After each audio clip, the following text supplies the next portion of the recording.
Hi, നമസ്കാരം.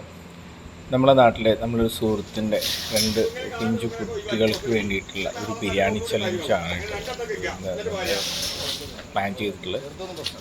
ഏകദേശം ഒരു 300 പേർക്ക് കഴിക്കാനുള്ള ബിരിയാണി അതാണ് നമ്മൾ പ്ലാൻ ചെയ്തത്. അതിന് ചിക്കനെല്ലാം കഴുകി വൃത്തിയാക്കി കൊണ്ടിരിക്കുകയാണ്. എല്ലാം ടേബിളിൽ നിരത്തി അതിൻ്റെ വെള്ളമൊക്കെ വാർന്ന് അതിലെന്തെങ്കിലും എന്തെങ്കിലും ഉണ്ടെങ്കിലൊക്കെ കളഞ്ഞ് അത് ക്ലീൻ ചെയ്യാണ്. അതിനുശേഷം നമ്മൾ ഇവിടെ അടുപ്പെല്ലാം സെറ്റ് ചെയ്യണം. കാരണം ഏകദേശം 6 ചെമ്പോളം നമുക്ക് ചിക്കൻ വയ്ക്കാനുണ്ട്.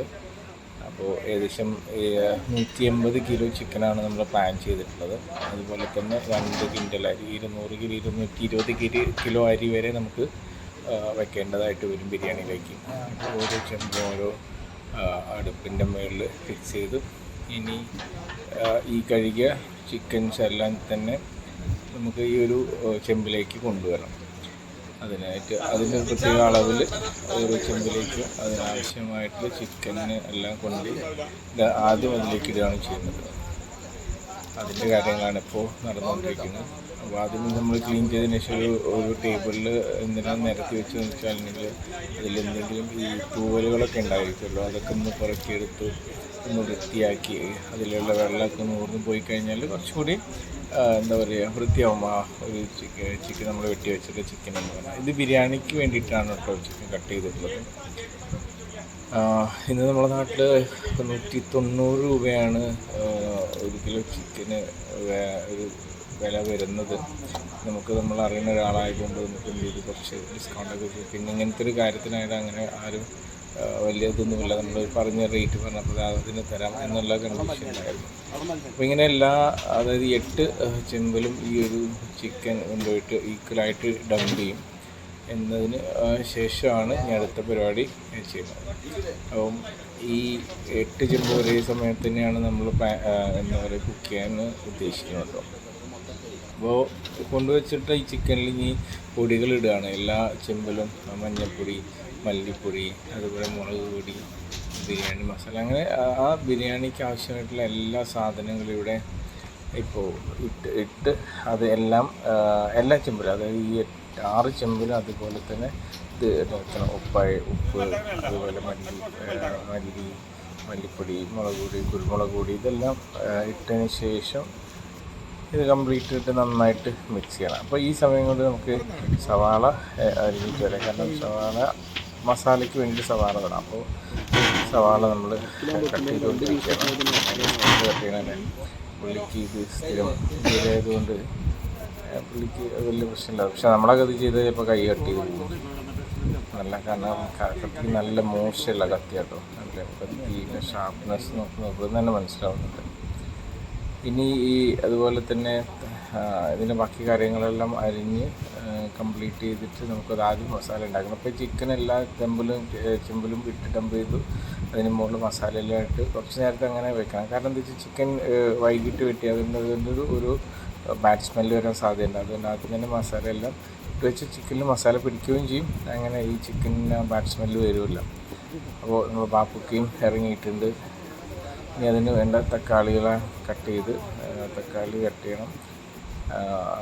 അതിന് വേണ്ട പച്ചക്കറികളെല്ലാം തന്നെ കട്ട് ചെയ്തിട്ട് നമുക്കത് എന്തായാലും മസാല വെക്കണം. പുതിന, മല്ലിയില, ഇതെല്ലാം മല്ലിയിലൊക്കെ അരിഞ്ഞ് ഈ മല്ലിയിലെല്ലാം അതിലേക്ക് ഇട്ടിട്ടാണ് നമ്മൾ മസാല ഉണ്ടാക്കുന്നത്.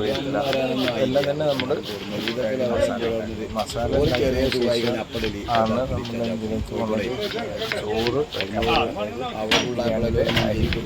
വയ്ക്കുന്നത്. മസാലയെല്ലാം തന്നെ കയ്യിൽ എല്ലാ മസാലകളും ഇട്ട് നന്നായിട്ട്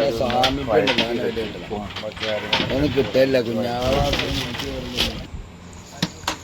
അതിന് ശേഷം ഇതെല്ലാം ചെയ്യുന്നത് ഒന്ന് അടച്ച് വെച്ച് എന്നിട്ട് ചിക്കനിൽ മസാല ഇട്ട് വെച്ചിട്ടുണ്ടല്ലോ, ആ മസാല ഇട്ടൊക്കെ ഒന്ന് ഇളക്കി ആ മസാല ചിക്കനിലെല്ലാം പിടിപ്പിച്ച് അങ്ങനെ കുറച്ച് നേരം വയ്ക്കും.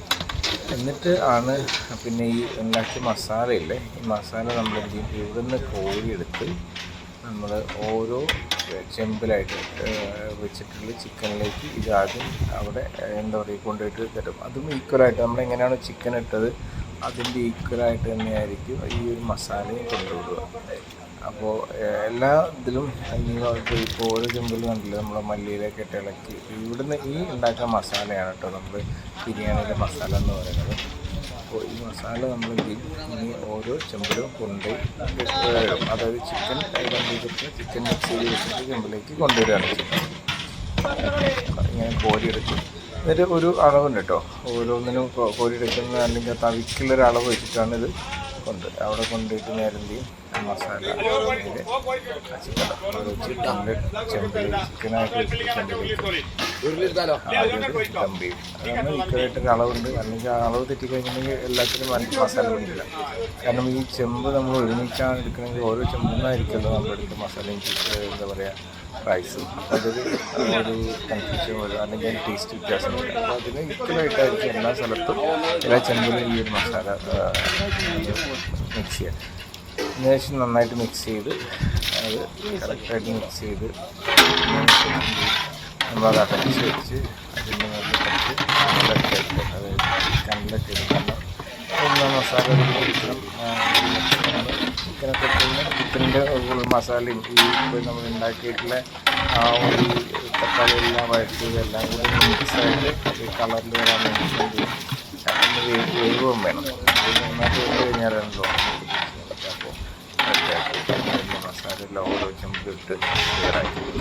അതിനുശേഷം ഈ അടുപ്പെല്ലാം തന്നെ അടച്ച് വെച്ചതിന് ശേഷം നമ്മളിതിന് താഴെ തീ കത്തിക്കും.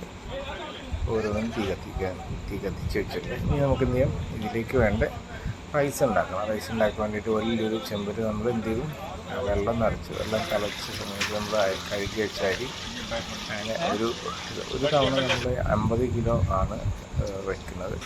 50 കിലോ അങ്ങനെ 4 പ്രാവശ്യം ആയിട്ട് ആണ് ഇത് വയ്ക്കുന്നത്. ഈ ഒരു അരി വെച്ച് ഇനി എന്താ ചെയ്യാന്ന് ഈ അരി വന്ന് കഴിഞ്ഞിട്ടുണ്ടെങ്കിൽ, അത് പാകമായി കഴിഞ്ഞിട്ടുണ്ടെങ്കിൽ ഇന്നുള്ള അരി എടുത്തിട്ട് നമ്മുടെ ആദ്യം ഉണ്ടാക്കിയ മസാലയും ചിക്കനൊക്കെ ചെമ്പിലേക്ക് ഇങ്ങനെ കൊണ്ടുപോയിട്ട് അതിന് മുകളിൽ വെതറിവെക്കും. അപ്പോൾ ഇതിലും നേരത്തെ പറഞ്ഞ ഒരു പെർട്ടിക്കുലർ ഒരു പ്രത്യേക അളവിലാണ് ഇത് ചെയ്യുന്നത്. അല്ലെങ്കിൽ അതിൻ്റെ ആ ഒരു ക്വാണ്ടിറ്റിയിലും അല്ലെങ്കിൽ അതിൻ്റെ ടേസ്റ്റിലൊക്കെ വ്യത്യാസം വരാൻ സാധ്യതയുണ്ട്. അപ്പോൾ ഇത് കറക്റ്റായിട്ട് ഓരോ ചെമ്പിലും കൊണ്ടുപോയി വെച്ച് ഇനി അതിൻ്റെ മുകളിൽ നമ്മൾ കുറച്ച് മുന്തിരിയും പച്ചമുന്തിരിയൊക്കെ ഇട്ടിട്ട്, പച്ചമുന്തിരിയാണ് കേട്ടോ നമ്മളിതിൽ യൂസ് ചെയ്യുന്നത്. പച്ചമുന്തിരി എന്ന ഡ്രൈ ഫ്രൂട്ട്സിൽ തന്നെ വരുന്ന ഒരു ഇതാണ് ചെയ്യുന്നത് കേട്ടോ. പച്ച കളറുള്ള മുന്തിരി എന്നുള്ളതല്ല, മുന്തിരി അത് എണ്ണയിലിട്ട് പൊരിക്കാതെ നമ്മൾ ഡയറക്റ്റ്ലി ഇതിലേക്ക് ഇടുകയാണ് ചെയ്യുന്നത്. അപ്പോൾ എല്ലാ ചെമ്പിലും ഇപ്പോൾ നമ്മൾ അരി കൊണ്ടുപോയിട്ട് ഇട്ടിട്ടുണ്ട്. ഇനി നമ്മളതിൻ്റെ മുകളിൽ എന്ത് ചെയ്യും, കറക്റ്റായിട്ട് ഈ പറഞ്ഞ മാതിരി ഓയിലും അതുപോലെ തന്നെ സൺഫ്ലവർ ഓയിലാണ് നമ്മൾ യൂസ് ചെയ്യുന്നത്. അതുപോലെ തന്നെ മുന്തിരിയും കാര്യങ്ങളെല്ലാം ഇടും. എന്നിട്ട് എന്ത് ചെയ്യും, നമ്മൾ ഈ ഒരു ചെമ്പിനെ നമ്മൾ മുകളിലും താഴെയും കനലിട്ടിട്ട് അങ്ങനെ ഈ ഒരു മണിക്കൂർ 1.5 മണിക്കൂർ വയ്ക്കും കേട്ടോ. ഓയിലെല്ലാം ഒഴിച്ച് എല്ലാ ചെമ്പിലും ഇങ്ങനെ ഓയിലെല്ലാം ഒഴിച്ച് അതിനെ ആ അരിയിലേക്ക് അതിന് ഓയിൽ മാക്സിമം ഇറങ്ങത്തക്ക രീതിയിൽ ഏകദേശം ഒരു 4 ലിറ്റർ ഓയിൽ ഒരു 50 കിലോ അരിക്കുക എന്നുള്ളതല്ല, ഒരു 50-55-60 കിലോ അരിക്കുക എന്നുള്ള രീതിയിൽ. അതിനുശേഷം താഴെ നമ്മൾ എന്താ പറയുക ചിരട്ട വെച്ച് കത്തിക്കും, മേളിൽ അതിൻ്റെ കനലും. അപ്പോൾ 2 സൈഡിൽ നിന്ന് ഒരേപോലെ ആ ബിരിയാണി ദമ്മായിട്ടുണ്ടാവും. അതിൻ്റെ ബിരിയാണിയൊക്കെ റെഡി ആയതിനു ശേഷം നമ്മളെല്ലാം ഫ്രണ്ട്സ് എല്ലാവരും കൂടിയിട്ട് ഇത് പാക്ക് ചെയ്യാൻ തുടങ്ങി. നമ്മൾ ഇവിടെ കൊടുത്തിട്ടുണ്ടായിരുന്നത് 2 കിലോ റൈസും 1/2 കിലോ ചിക്കനുമായിരുന്നു ഒരു പാക്കറ്റിലുണ്ടായിരുന്നത്. ഈ പാക്കറ്റിൻ്റെ കോസ്റ്റ് വരുന്നത് നമ്മുടെ ഒരു 500 രൂപയാണ് ഒരു പാക്കറ്റിൻ്റെ കോസ്റ്റ് വരുന്നത്. അപ്പോൾ നല്ല പേരുടെ നിന്ന് നല്ല എല്ലാം സഹകരിച്ചു. Thank you.